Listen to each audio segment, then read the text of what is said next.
真的是要说感谢的话，真的是不能够再一次性的感谢完所有的人，因为我们台前能够感谢到的人，其实还有很多幕后的人我们感谢不到。但其实一部剧的成功，也完完全全离不开那些在幕后的人。所以，其实感谢完爱奇艺，感谢完战友，感谢完众志同城之后，我还是想感谢那些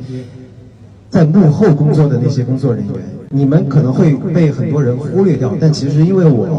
我特别在乎这些东西，所以我其实还想感谢很多幕后没有被大家所看见的那些工作人员。其实你们也非常的辛苦，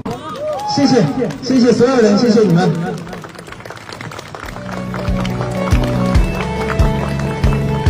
好，谢谢罗云熙老师啊，希望我们。